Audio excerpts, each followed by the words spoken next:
अस्सलामुअलैकुम व्यूवर्स, आज मैं आप लोगों के लिए लाई हूँ बहुत ही मज़ेदार सी रेसिपी चिकन के शामी कबाब। अल्लाह ताला खैर बरकत दे आपके रोज़ी रिज़्क़ में और सेहत व ज़िंदगी में, आमीन। चलिए जी शुरू करते हैं। इसमें मैंने आधा किलो के करीब चने की दाल 20 से 30 मिनट के लिए भिगो ली थी। उसको एक पतीली में ले लिया है। उसके अंदर इतना पानी शामिल करेंगे कि दाल डूब जाए। 3 चम्मच नमक शामिल कर देंगे।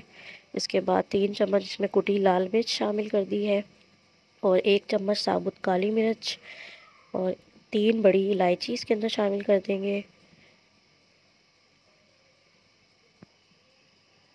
2 टुकड़े साबुत दालचीनी और इसके अलावा 3 चम्मच साबुत ज़ीरा इसके अंदर शामिल कर दिया है। इसको अच्छी तरह से मिक्स कर लेना है ताकि सारे मसाले वगैरह सब चीज़ों का टेस्ट दाल के अंदर आ जाए और इसी में ही इसको गलाना है। इसको उबाल आने देंगे, ढक्कन ढक के हल्की आंच पे इतनी देर उबालें कि दाल कम्प्लीटली गल जाए।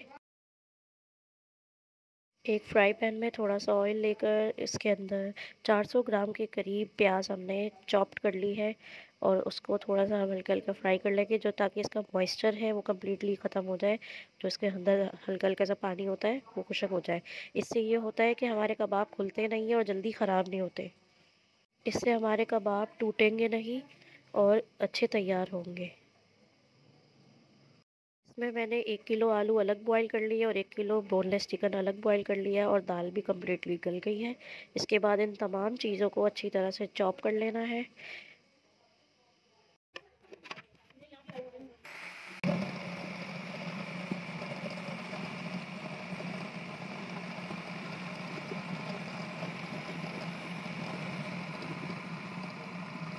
देखिए तमाम चीज़ों को चिकन दाल और आलू को अपने अच्छी तरह चॉप कर लिया। इसको अच्छी तरह से मिक्स कर देंगे। एक बड़ा सा बर्तन जो भी आपके पास मौजूद हो, हमने तो इसको तसले में ले लिया है।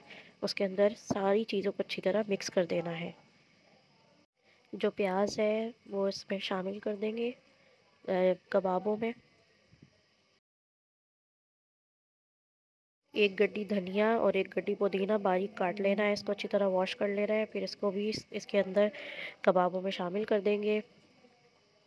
10 से 12 हरी मिर्चें चॉप हुई हुई इसके अंदर शामिल कर देंगे और अगर आपको तेज़ मिर्चें पसंद है तो आप ज़्यादा भी ले सकते हैं और अगर आपको कम पसंद है तो आप कम भी ले सकते हैं। इसके बाद इसके अंदर एक अंडा हमने शामिल कर देना है। इससे ये होता है कबाब अच्छी तरह से स्टिक हो जाते हैं और जब आप इसकी छोटी छोटी टिक्कियाँ बनाते हैं तो ये ठहरे रहते हैं। वरना थोड़ा इसका टूटने का या क्रैक आते हैं इसमें, वो खुल जाते हैं फिर।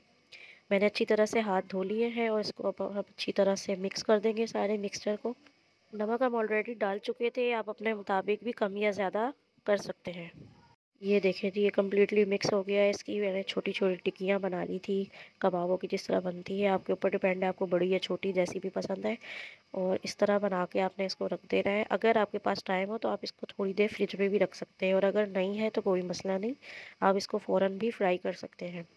एक प्लेट में अंडा फेंट लें और एक प्लेट में क्रम्स निकाल लें। एक कोट आपने थोड़ी सी इस पे अंडे की करनी है। इसके बाद क्रम्स लपेट लें इसके ऊपर और एक फ्राई पैन में ऑयल गरम कर लेंगे। इसी तरह हमने सारे कबाबों को इसमें ऑयल में फ्राई करना है इस तरह करके और फिर इस तरह ये बहुत क्रिस्पी और बहुत ही मज़ेदार बनते हैं।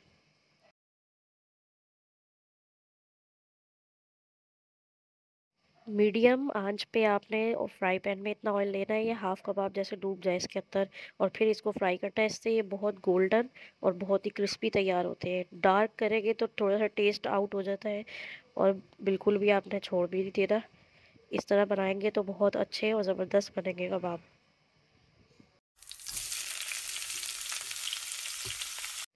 जैसे ही एक साइड गोल्डन ब्राउन होगी इसको पलट देंगे और दूसरी साइड को भी गोल्डन ब्राउन करना है इसी तरह से ही।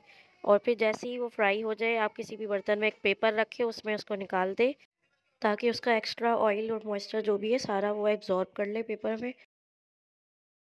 इसी के साथ कबाब हो गए हैं तैयार। इसको चटनी या रायते के साथ सर्व करें और फिर उसके बाद मेहमानों को सर्व करें, खुद खाएं, अपनी फैमिली को खिलाएं। बताइएगा ज़रूर वीडियो आपको कैसी लगी, दुआओं में याद रखिएगा। Thanks for watching the video. मिलते हैं आप सबसे इंशाल्लाह नेक्स्ट वीडियो में। जब तक के लिए अल्लाह हाफिज़।